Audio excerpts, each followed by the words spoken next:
오늘 오후에 살펴볼 하나님의 말씀은 마태복음 27장 54절입니다.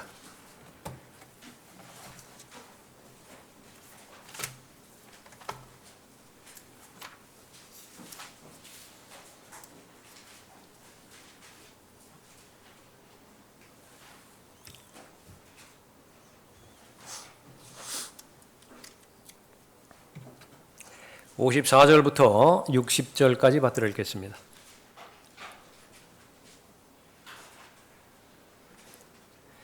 백부장과 그와 함께 예수를 지키고 있던 사람들은 지진과 그 일어난 일들을 보고 크게 두려워하며 말하기를 참으로 이 사람은 하나님의 아들이었도다라고 하더라. 또 거기에 많은 여인들이 멀리 서서 보고 있었는데 그들은 갈릴리에서부터 예수를 따라와 그를 섬기는 여인들이더라. 그들 가운데는 막달라 마리아와 야고보와 요새의 모친 마리아와 세베대의 자녀들의 어머니가 있더라. 저녁이 되었을 때에 아리마대의 부자 요셉이라 하는 사람이 왔는데 그도 예수의 제자였더라. 그가 빌라도에게 가서 예수의 시체를 달라고 간청하니 빌라도가 시체를 내어주라고 명령하더라.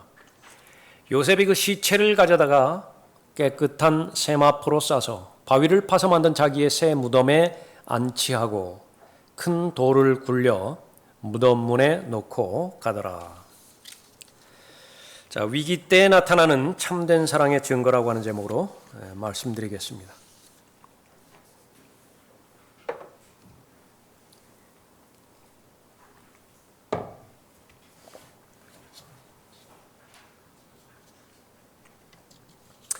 문재인 정부 시절에 그 발생한 귀순어민 북송 사건, 강제 북송 사건, 그것을 통일부의 한 관계자가 사진 한 10여 장을 찍어서 공개했죠.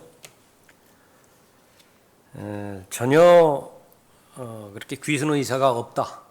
그렇게 해서 자기들은 북으로 돌아가기를 원한다라고 하는 그 입장에서 그렇게 그 귀순 어민을 돌려보냈다라고 하는데, 정작 그 사진에는 이 판문점에서 자신이 북으로 다시 돌아가는 것이 발견되자마자 얼굴을 벽에 문지르고 피범벅이 되고 자해하는 그런 사진이 찍혔죠.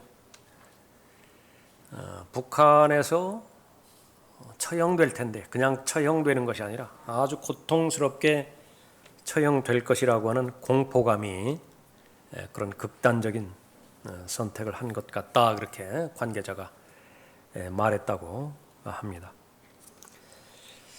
실제로 얼마만큼 사람들의 그 인권을 중요시 여기고 또 사랑을 외치고 이 뭐 퀴어 축제니 뭐 이런 여러 데의 그 소수 인권 뭐 옹호, 거기에 아주 앞장섰던 그런 정권 아니, 그 휘하에 있던 사람들 아니, 그런 사람들의 실상이 무엇이냐? 모든 사람은 자신의 이데올로기, 자신의 신념에 도움이 될 것인가 되지 않을 것인가 기능으로 판단하는 그런 그 결과를 가져온 것입니다. 자신들의 목표에 도움이 되어지면 선이고 그렇지 않으면 악이에요. 이 사건을 이렇게 보고 이 세상 종교를 믿은 잃어버린 죄인들의 신세가 거의 흡사하다, 그런 모습을 보는 것 같습니다. 판문점에 가는 순간까지 눈이 가려졌고 포승줄에 묶여진 채로 그렇게 끌려갔죠. 죄인의 신세도 마찬가지일 것입니다. 세상에 눈이 가려지고 세상의 그 능력에 결박을 당해서 하라는 대로 복종하다가 정작 눈을 뜨는 때가 있죠. 눈을 떠보니까 38선 판문점이에요. 참 기가 막힌 일이 벌어졌습니다. 아무런 희망이 없어요. 아무런 소망도 없다. 그나마 그 상태에서 가장 소망은 지금 자기가 죽는 거예요, 여기서. 근데 그마저도 죽지도 못해요. 죽게 내버려 두지도 않는다.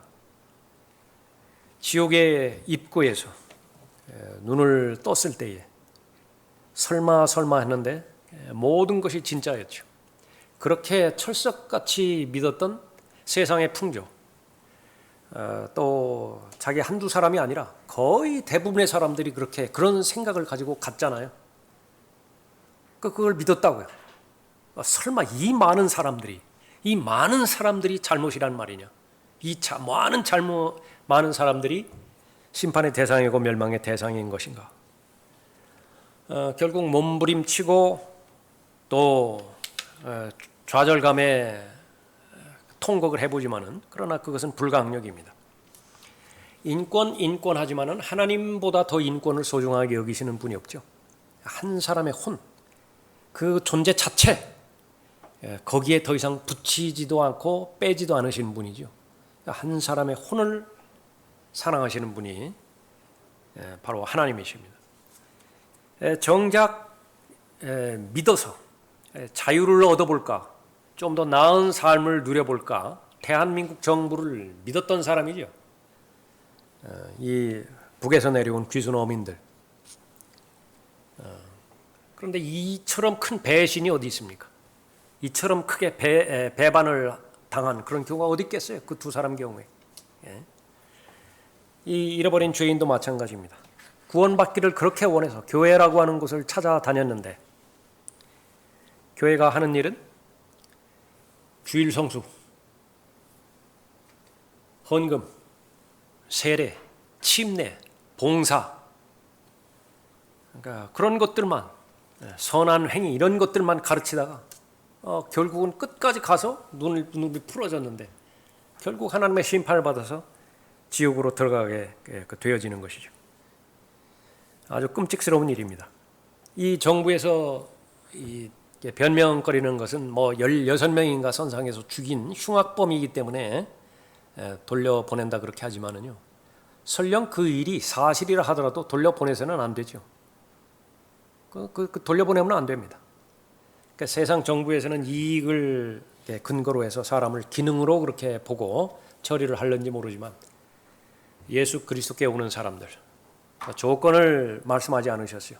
수고하고 무거운 짐진 자들아, 특별히 죄의 짐으로 인해서 견디지 못하는 모든 자들, 16명을 죽였던 160명을 죽였던 1600만 명을 죽였던 상관없어요. 진실된 마음으로 예수 그리스도께 오기만 하면 예수님께서는 그 한 사람의 죄인의 혼을 구원해 주시는 것입니다. 하나님의 사랑이에요. 그것이 하나님의 사랑인 것입니다. 그 하나님의 사랑은 이 지상에서는 없습니다. 그 하나님의 사랑에 가장 가까운 것이 어머니가 자녀를 사랑하는 모정, 어머니의 사랑, 그것에 견주어 보지만은 거기에도 한계가 있고요. 아무리 사랑하는 남편과 아내와의 사랑을 그 옆에 견주어 본다 하더라도 미치지 못하는 것이죠.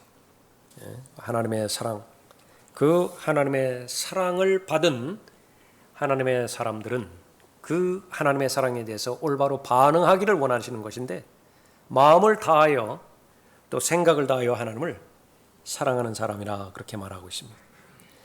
하나님의 말씀을 통하여 누가 하나님을 사랑하는 사람인가? 변화받은 사람입니다.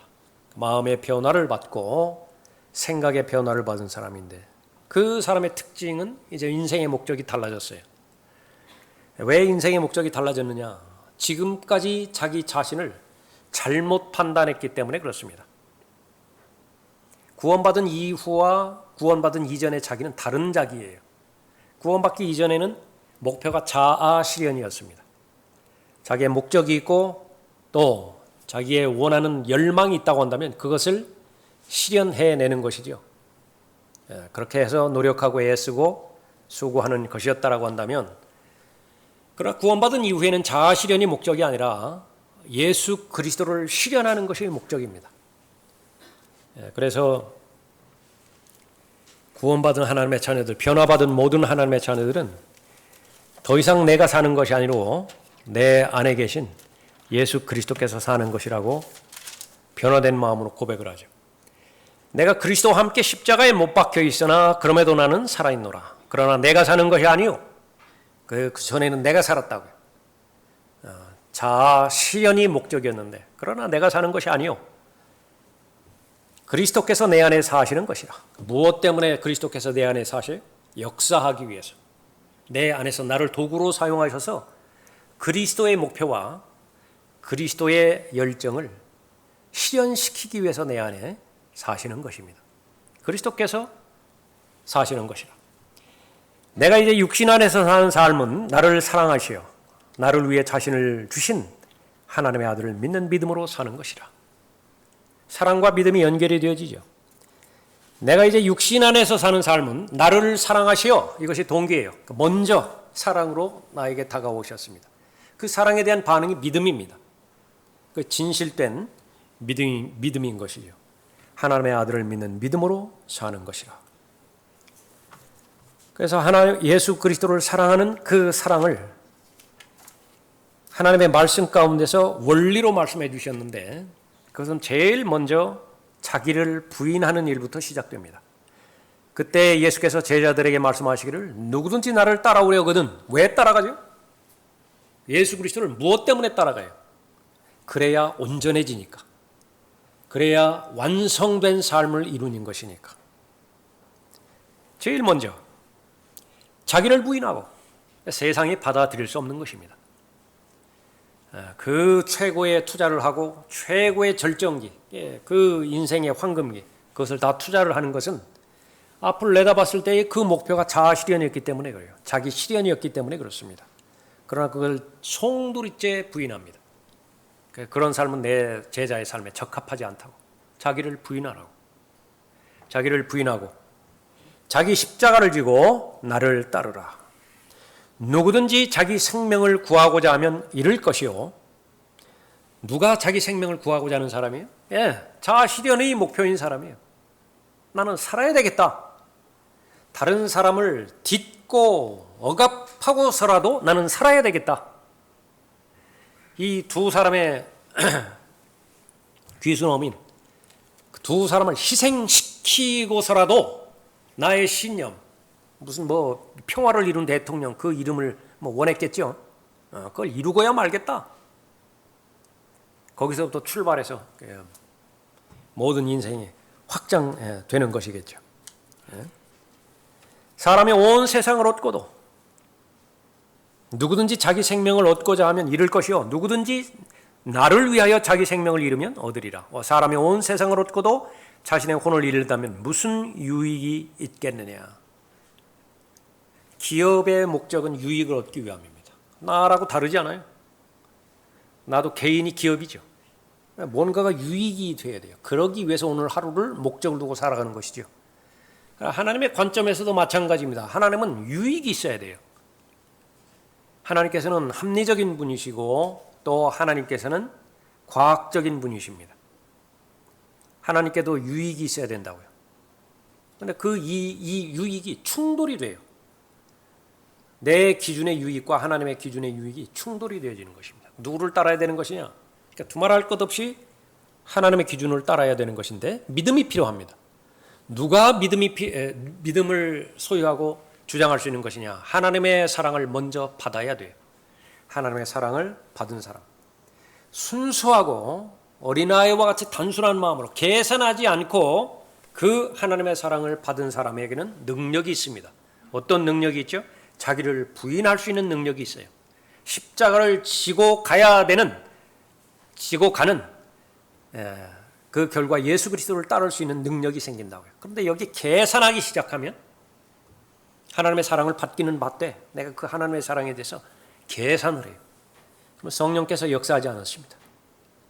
그러면 그것은 의식하지 않는다 하더라도 하나님을 이용하는 결과가 되어버려요.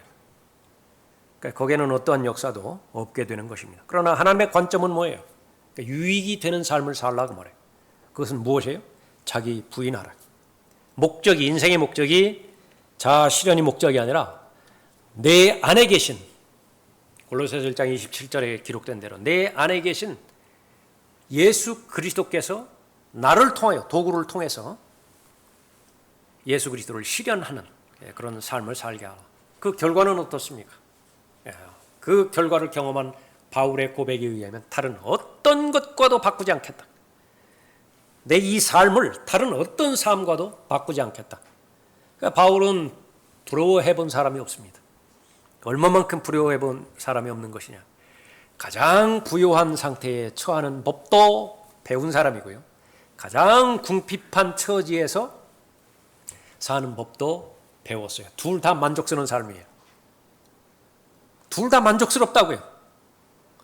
건강할 때에 만족하는 법도 배운 사람이고, 그래서 고쳐달라고 3번씩이나 진실된 마음으로 하나님 앞에 간청 드릴 때에도 그 과정은 어려웠지만 하나님의 섭리를 깨달은 순간에 그보다 더 큰 은혜를 경험한 사람이 없다고 그렇게 고백하죠.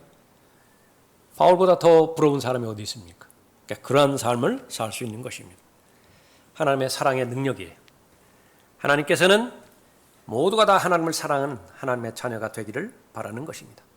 그런데 이 하나님의 사랑, 그것이 나에게 진실된 사랑인지 어떻게 하는 것인가? 본문 말씀을 통해서 몇 가지 살펴볼 때 그것은 위기 때 나타나는 참된 사랑이에요. 그래서 하나님께서는 위기를 조성하십니다. 하나님께서 저 사랑이 진짜 사랑이냐, 온전치 못한 사랑이냐, 그걸 알아보기라기보다는 당사자가, 여러분 자신이 내가 하나님을 사랑하는 그 사랑이 진실된 사랑인가 그렇지 않은 것인가, 그걸 스스로 알기를 원하는 것이죠. 자, 위기 때 나타나는 참된 사랑의 증거, 예수 그리스도를 사랑하는 사랑의 증거는 위기 때 나타나는데 세 가지의 사람의 경우를 우리가 볼 수 있습니다. 제일 첫 번째로는 구원받은 이방인이에요. 54절 보십시오.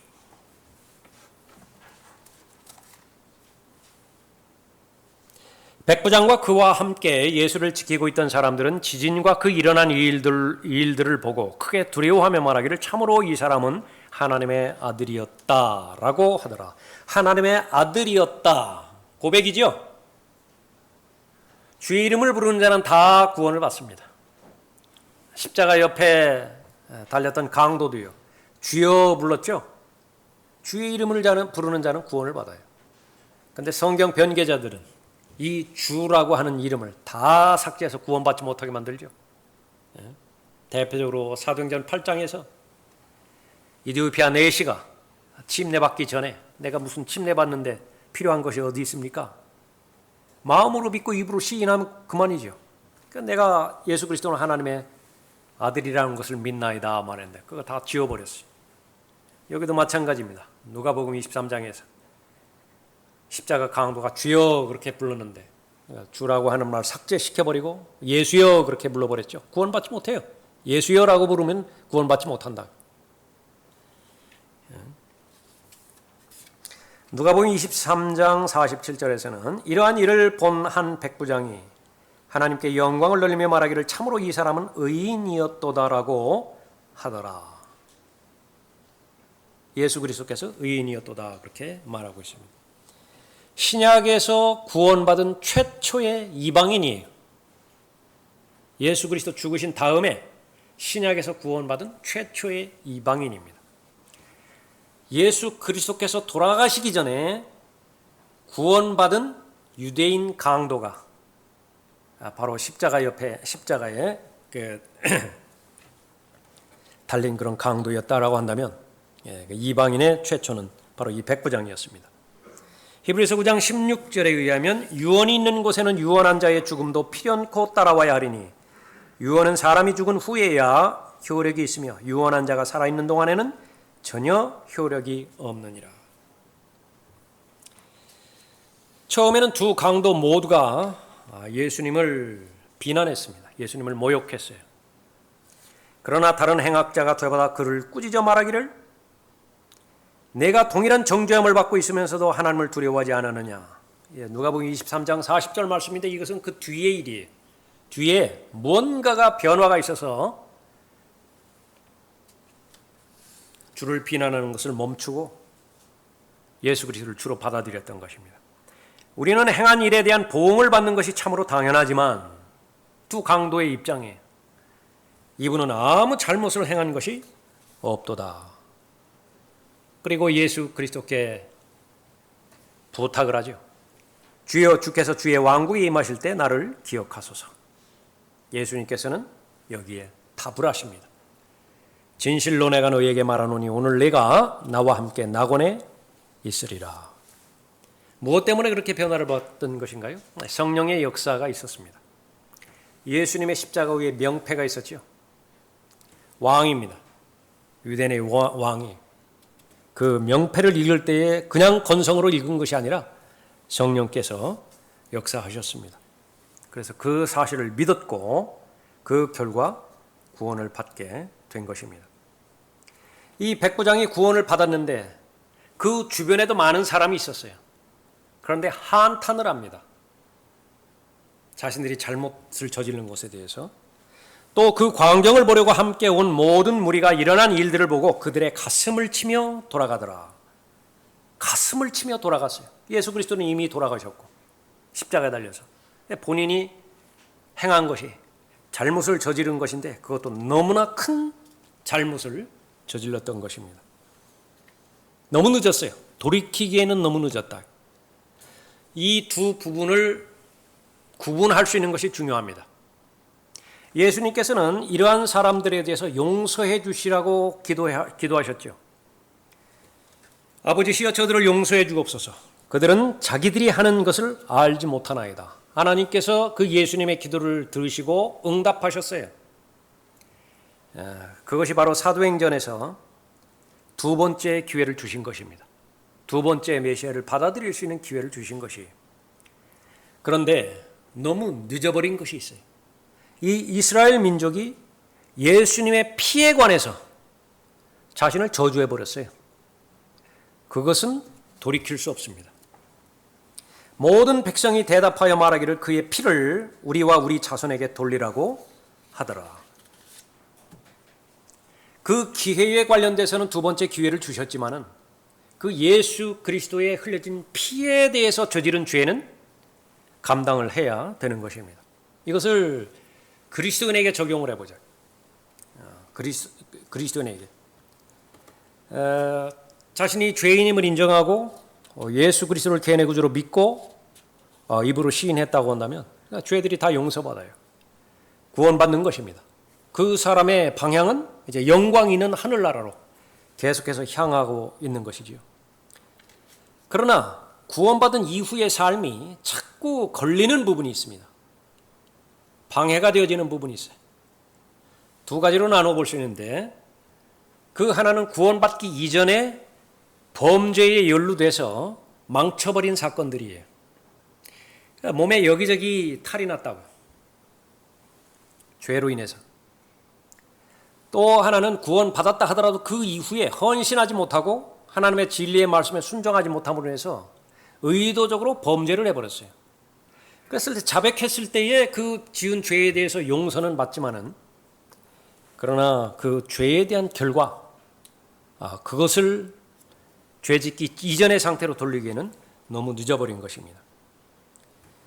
라크만 목사님이 두 가지 예를 하나 드는 것인데 학생이에요. 펜사콜라 성경 신학교를 졸업한 학생입니다. 이 사람이 구원받았고 예수님을 사랑하는 젊은이지만은 자신의 나머지 생애를 사는 데 있어서 한쪽 발로 살아야 됩니다. 의적으로 살아야 돼요. 왜냐하면 구원받기 전에 술에 취해서 철도 건널목 건너다가 열차에 치여서 한쪽 다리가 절단이 된 거예요.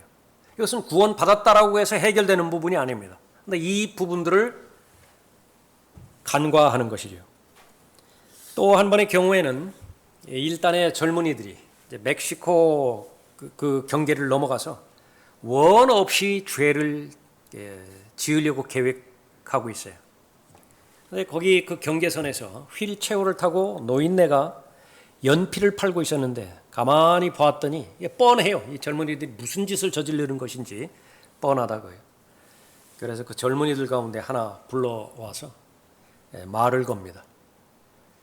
젊은이는 스스로가 똑똑하다고 생각하고 지금 내가 대학에 다닌다고.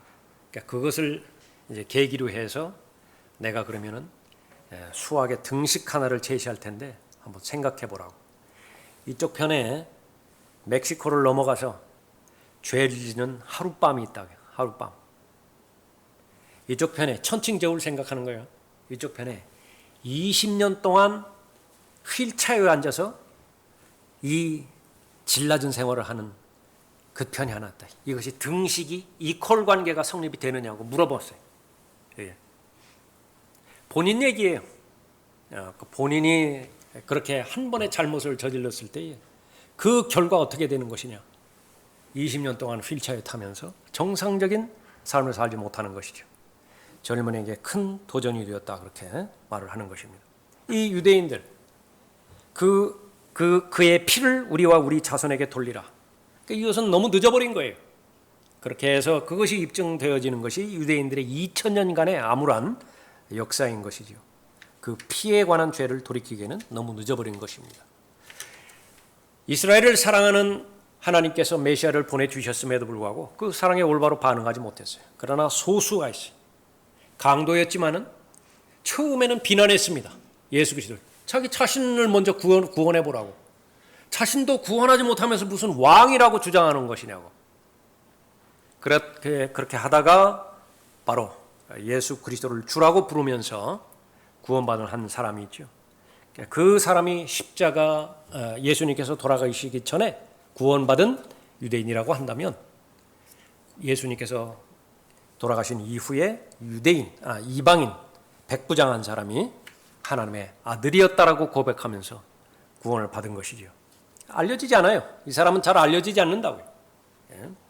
두 번째는 예수 그리스도를 따랐던 여인들입니다. 55절 보십시오. 또 거기에 많은 여인들이 멀리 서서 보고 있었는데 그들은 갈릴리에서부터 예수를 따라와 그를 섬기는 여인들이더라. 그들 가운데는 막달라 마리아와 야고보와 요새의 모친 마리아와 세베대의 자녀들의 어머니가 있더라. 이 여인들은 예수님의 평생 동안 예수님을 따랐던 여인들입니다. 예수님의 공생애가 시작되는 그 시점부터 시작해서 이 마지막 숨을 거두시는 이 부분까지 섬겼던 부분이에요. 많은 사람들이 예수 그리스도의 처형을 목격했습니다. 따라가는 거예요. 그런데 거기는 두 가지 목적이 있어요. 하나는 공개 처형을 구경할 목적으로. 예배도 마찬가지죠. 예배 구경하러 오는 사람도 있고요. 여러분 가운데는 없어요. 과거에는 좀 있었을지 몰라요. 예배 보러 간다고 그러죠. 예배 보러 간다. 가능하다고 한다면 내가 즐기는 스포츠가 있으면 좋습니다. 그러나 계속 관람석에 앉아서 구경만 한다. 그건 좀 아쉬워요. 똑같이 시간 흘러가는데. 구경하기 위해서 거의 다수가 따라갔다고 한다면 이 여인들은 달라요. 통곡하기 위해서, 예수님을 애도하기 위해서 따라갔던 것입니다. 여인이. 이 여인들은 이 시작부터 예수 그리스도를 따랐고 할 수 있는 최대한 예수 그리스도를 섬겼어요. 그 당시에는 절대 빈곤의 시대니까 물질로 그렇게 예수 그리스도를 섬긴 것이죠. 악령들과 병약함으로부터 치유받은 몇몇 여인들과 7 마귀들이 나간 막달라인이라 하는 마리아와 헤롯의 청지기 쿠사의 아내 요한나와 수산나, 여러 다른 여인이 그들의 물질로 주를 섬기더라. 이게 하층 주류였습니다. 그 당시에 남자 여자 그 구분부터 있었던 그때였고, 같은 여자라 하더라도 여기서는 창녀부터 시작해서 다 그 시대의 루저들이었죠. 아무 영향력도 없었던 사람들, 예수님을 따랐던 사람입니다. 이 여인들은 십자가에까지 주님을 따랐습니다. 십자가에까지.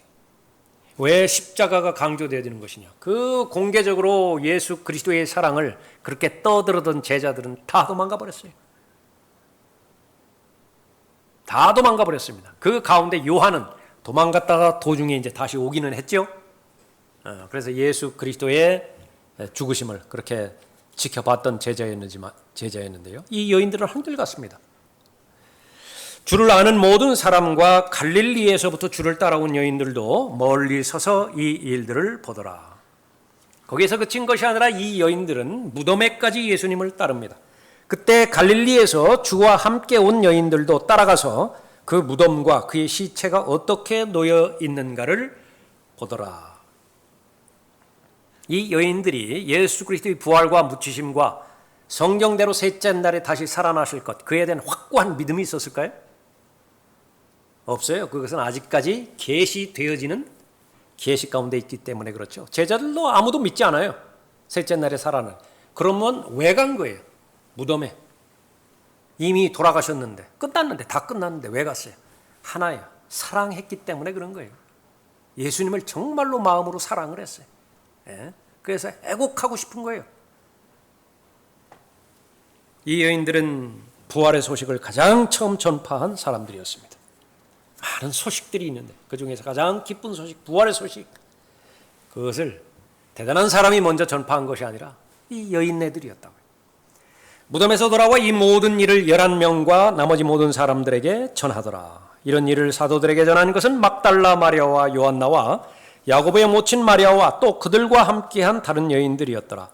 그들의 말이 사도들에게는 하찮은 이야기로 여겨져서 그들을 믿지 아니하였더라. 누가복음 24장 9절 이후의 말씀입니다.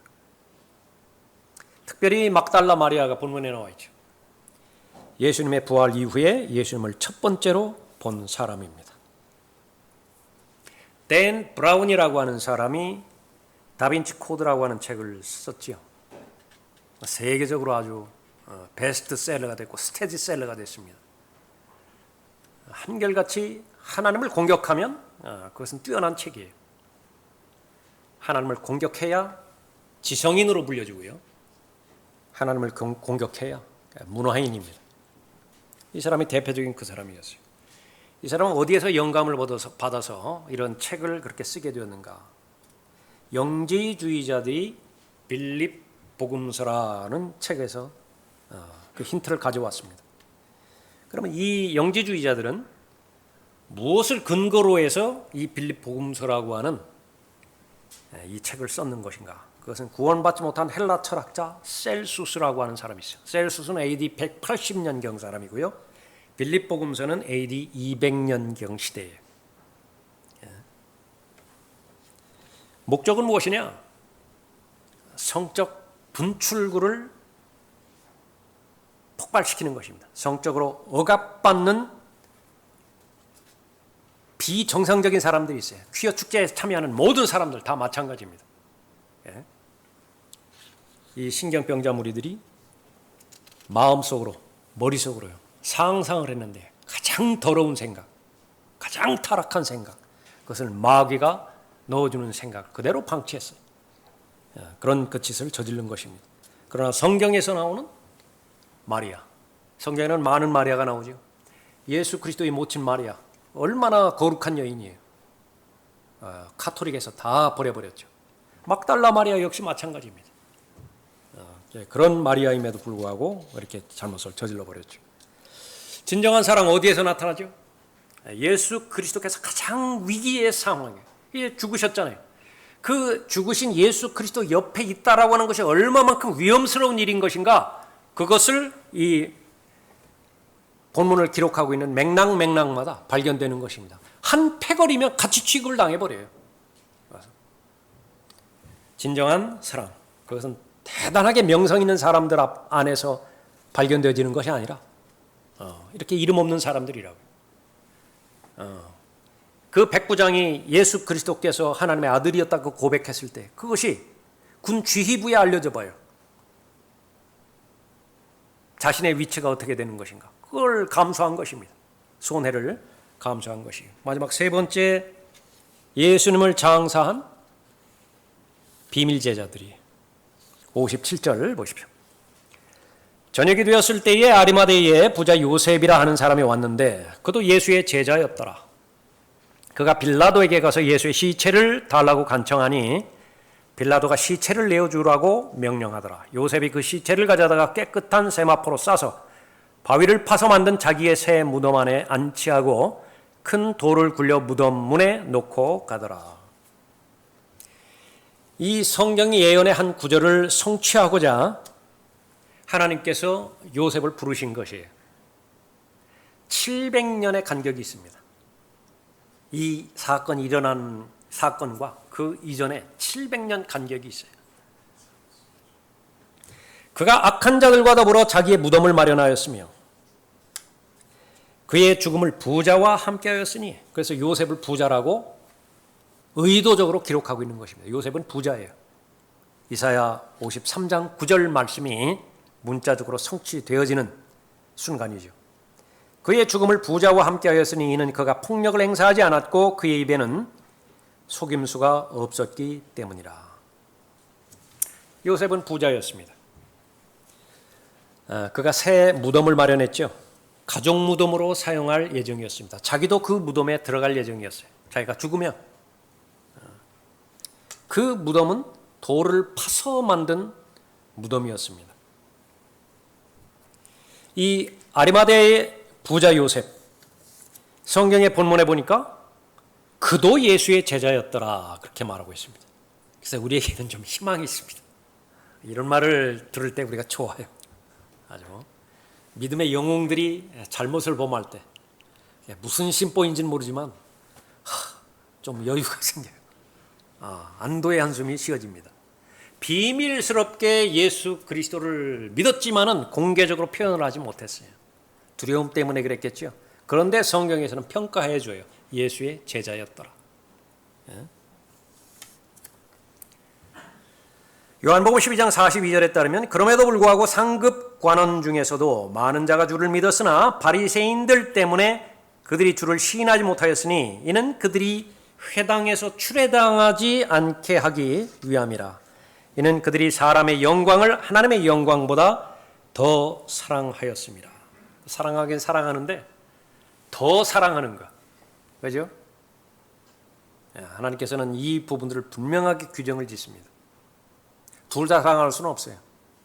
다만 우선순위가 있을 뿐입니다. 먼저 예수 그리스도를 사랑하고 그 다음에 부모님을 사랑하는 거예요. 먼저 예수 그리스도를 사랑하고 그 다음에 아내를 사랑하는 것입니다. 그러나 그 사랑의 정도로 봤을 때에 하나님을 사랑하는 사랑의 기준으로 봤을 때에는 부모를 마치 미워하는 것 같아요. 하나님을 사랑하는 그 사랑의 기준으로 봤을 때 아내를 사랑하는 것이 마치 아내를 미워하는 것처럼 보여요. 그 말이라고요. 부모에 대해서 아내에 대해서 함부로 하라 그 말이 아니라 진정한 사랑, 그것은 하나님보다 더 위에 두는 대상이 없는 사랑을 말하는 것이죠. 이는 그들이 사람의 영광을 하나님의 영광보다 더 사랑하였습니다 말하고 있습니다. 요한복음 19장 38절에서도 이런 일 후에 예수의 제자였으나 유대인들이 두려워서 자신을 숨겨온 아리마대 요셉이 예수의 시체를 가져가겠다고 빌라도에게 간청하니 빌라도가 허락한지라. 그러므로 그가 와서 예수의 시체를 가져가더라. 그런데 이 아리마대 요셉은요, 존경받는 이 회원이었다, 공회원이었다, 그렇게 기록하고 있습니다. 마가복음 15장 43절에서 아리마대 요셉이 와서 담대하게 빌라도에게 가서 예수의 시체를 달라고 요구하니 그는 존경받는 공회원으로, 성경이 평가하는 거예요. 그 사람 모세는 온유하였더라, 성경의 평가죠. 마찬가지로 아리마대 요셉에 대해서 존경받는 공회원이었다 그렇게 말해요. 이것은 사람들이 아리마대 요셉을 그렇게 평가한 것이 아니에요. 성경이 그렇게 평가한 거예요. 하나님께서 그렇게 평가해 준 것입니다. 그 자신도 하나님의 나라를 기다리고 있었더라. 그러면 존경받는 그 원인은 뭐냐? 무엇 때문에 존경을 받았느냐? 그것은 바로 이 카야파와 그 무리들이 결의한 내용이 있다고요. 예수 그리스도를 죽이자고 결의한 내용. 그 내용과 그 실행에 동의하지 않은 이유입니다. 그 하나 때문에 하나님께서 존경받는 공회원이다 그렇게 기록하고 있습니다. 그런데 보라, 공회원인 요셉이라고 하는 사람이 있었는데, 공회원이죠. 요셉 부자이면서 공회원이에요. 똑같은 사람이 니코데모 있었죠. 니코데모 있었다. 공회원인 요셉이라고 하는 사람이 있었는데 그는 선하고 의로운 사람이더라. 그는 그들의 결의와 실행에 동의하지 아니하였으며, 그래서 존경받는 공회원이 하나님께서 평가하실 때 유대인의 한 성읍 아리마대 사람으로 그도 하나님의 나라를 기다리고 있더라. 비밀리에 믿었던 제자, 그러나 드러나는 것은 진실된 사랑을 가지고 있는 사람이에요. 지금까지는 비밀리에 사람이 좀 무서워서, 사람이 두려워서, 자기가 가지고 있는 기득권, 그것이 연연해 있었는지 모르지만은 시간이 지나면 지날수록, 처음에는 그랬지만 여기 예외되는 사람 아무도 없어요. 다 그렇다고요. 그러나 성령으로 충만해지고 성령의 열매를 계속해서 맺어가는 순간에 계속 마음의 변화가 일어나게 되어지는 것인데, 어두움, 거의 어두움으로 가득 찼던 나의 마음이 이제 빛이 한 줄기 들어와서 그 빛이 조금씩 차근차근 어둠을 몰아내는 것입니다. 이 속도에는 사람마다 다 차이가 있어요. 어떤 사람 느린 사람이 있을 것이고 어떤 사람 빠른 사람이 있어요. 그거 비교의 대상이 아닙니다. 문제는 변화예요. 어제보다 오늘 더 밝은 영역이 더 늘어났다는 것입니다. 언젠가는 어둠이 다 없어져 버릴 것이에요. 아리마대 요셉과 니코데모는 이때가요 어둠이 없어졌어요. 지금은 모든 것을 다 내려놓고 모든 것을 다 버려둔 시점입니다. 자신에게 닥칠 예상되는 손해 그거 다 예상하고 달라고 하는 거예요. 다른 사람들이 베드로 보고 너도 그 편이지 그렇게 말했을 때에 당하는 공격들 그거 이미 예상했다고요. 자신의 목숨까지도 내놓을 준비가 되어 있기 때문에 지금 이 위기의 때에 진정한 사랑이 하나님 앞에 입증이 되어지는 것입니다. 니코데모에게 관해서는 그때 니코데모가 그들에게 말하기를 그는 그들 중에 한 사람으로 밤에 예수께 왔던 자라. 우리의 율법이 먼저 당사자로부터 들어보고 그가 하는 일을 알기도 전에 아무나 심판하는 것이냐고 하니 그들이 대답하여 그에게 말하기를 너도 갈릴리에서 왔느냐? 베드로에게 똑같이 물어본 질문이죠. 본질이 똑같잖아요. 너도 갈릴리 사람이잖아. 너도 갈릴리에서 왔느냐? 갈릴리에서는 어떤 선지자도 나오지 않는다고 했으니 찾아보라고 하더라. 아리마대 요셉 또 니코데모 가장 담대하게 예수 그리스도의 죽음 앞에서 예수 그리스도께서 처형된 법정이잖아요. 그 법정에 가서 공개적으로 나도 예수 그리스도 편이라고 시인했던 것이죠. 예수 그리스도의 시체를 요구를 했던 것입니다. 이 사람 역시도 마찬가지로 사흘 뒤에 부활할 것이라고 하는 것을 아직 몰랐어요. 아직까지 그 계시의 영역이 미치지 못했다. 다른 것 모든 계산들 다 내려놓고 가장 순수한 마음으로 내 기준과 내 표준으로 판단해 봤을 때 저분은 하나님의 아들이세요. 예? 자신의 죄 때문에 죽은 것이 아니라 라고 결론을 내린 것이죠. 하나님은 우리를 사랑하십니다. 우리를 사랑하시다 가장 좋은 것을 주셨죠.